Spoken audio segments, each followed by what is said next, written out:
সুপ্রিয় দর্শক, আসসালামু আলাইকুম। রিফা রান্নার রেসিপি থেকে সবাইকে স্বাগতম। আজ আমি শেয়ার করছি ইফতারের জন্য মুসমুসে ডিমের চপ বা ডিমের পকোড়াও বলতে পারেন। ডিমের চপটা আমরা অনেকভাবে তৈরি করে থাকি, তবে আমার কাছে মনে হয় এভাবে তৈরি করলে সময়টা একদমই কম লাগবে। আর এই ডিমের চপগুলো অনেক বেশি মুচমুচে হয় আর অনেকটা সময় ধরে মুচমুচে থাকবে। রমজানে আমাদের হাতে সময়টা খুবই কম থাকে, তাই আমরা চেষ্টা করি ঝটপট কোনো ইফতার বানাতে। তাই আমার কাছে মনে হয় ডিমের এই রেসিপিটি হতে পারে ঝটপট একটি আইটেম।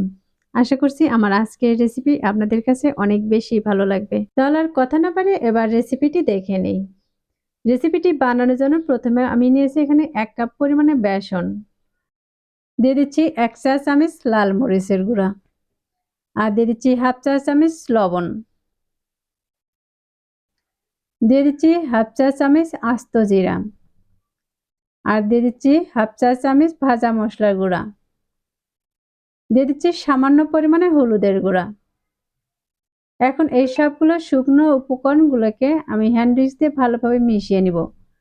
শুকনো উপকরণগুলো যদি মিশিয়ে না হয় তাহলে কিন্তু এই শুকনো উপকরণগুলো আর দোলা পেকে যাবে না।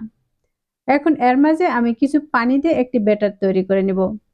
আমি পানিটা একবারে দিব না, অল্প কিছু পানি দিয়ে প্রথমে আমি একটি আঠালো ব্যাটার তৈরি করে নিব।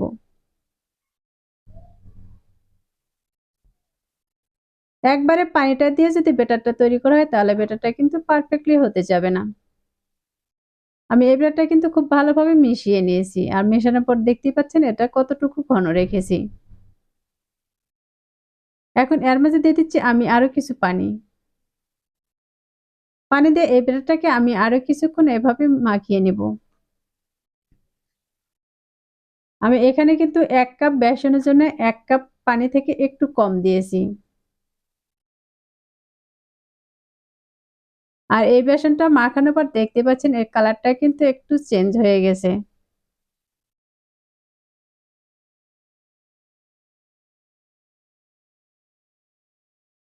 আর দিয়ে দিচ্ছি এখানে 1 চা চামচ থেকে 4 ভাগের 1 ভাগ পরিমাণে বেকিং পাউডার।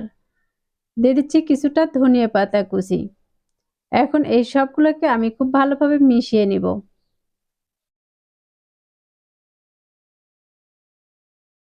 আমি সবগুলো উপকরণ খুব ভালোভাবে মিশিয়ে নিয়েছি।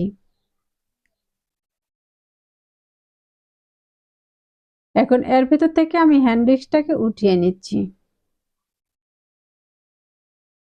আর এই ব্যাটারটাকে আমি একটু সাইডে নিয়ে নিচ্ছি। আর নিয়েছি এখানে আমি 2টি ডিম সিদ্ধ করে খোসাটাকে পরিষ্কার করে নিয়েছি।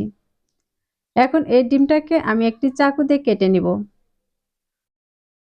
আমি ডিমটাকে একটু ছোট পিস করে কেটে নিচ্ছি। তাহলে কিন্তু এই চপগুলো অনেকটাই মুচমুচে হবে। আর চপগুলো খেতেও কিন্তু অনেক ভালো লাগবে।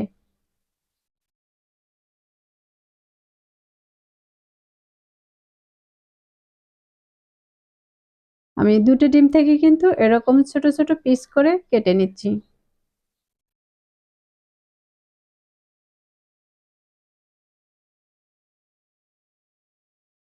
এখন এগুলো আমি যে বেসনের ব্যাটারটা তৈরি করে রেখেছি তার মাঝে দিয়ে দিব। আমি ডিমগুলো এখানে দিয়ে দিয়েছি আর এখান থেকে একটি কিন্তু আমি খুব ভালোভাবে এই বেসনের মিশ্রণে কোট করে নেব। এরপর আমি এটাকে তেলের মাঝে ছেড়ে দিব। এর মাঝে চুলায় একটি কড়াই বসিয়ে তেল দিয়ে তেলটাকে কিন্তু খুব ভালোভাবে গরম করে নিয়েছি। আর এই গরম তেলের মাঝে আমি এই ডিমটি দিয়ে দিচ্ছি। আর এই ডিমের যখন এক পাশে একটু কালার চলে আসবে তখন এগুলোকে আমি উল্টিয়ে নিব। ডিমগুলোকে প্রায় আমি 2 থেকে 3 মিনিটের মতো এভাবে ভেজে নিব।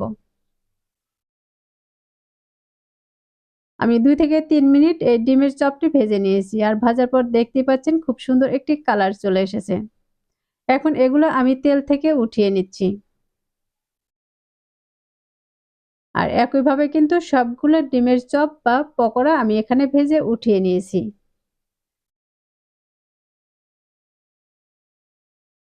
এখন এখান থেকে আমি একটি ডিমের চপ কেটে দেখিয়ে দিচ্ছি। এটা কাটার পর দেখে কিন্তু আপনাদেরও অনেক বেশি ভালো লাগবে। এর ভিতরের ডিমের পুরটা দেখতে কিন্তু মাশাআল্লাহ অনেক সুন্দর দেখা যাচ্ছে। আমার আজকের রেসিপিটি যদি আপনাদের কাছে একটুও ভালো লেগে থাকে তাহলে অবশ্যই একটি লাইক দিয়ে শেয়ার করার অনুরোধ রইল। আর রেসিপিটি কেমন হয়েছে তা অবশ্যই কমেন্টে লিখে জানাবেন। আজকের মতো এখানেই বিদায় নিচ্ছি। কথা হবে আবারও নতুন কোনো রেসিপি নিয়ে। এ পর্যন্ত সবাই ভালো থাকবেন, সুস্থ থাকবেন। আল্লাহ হাফেজ।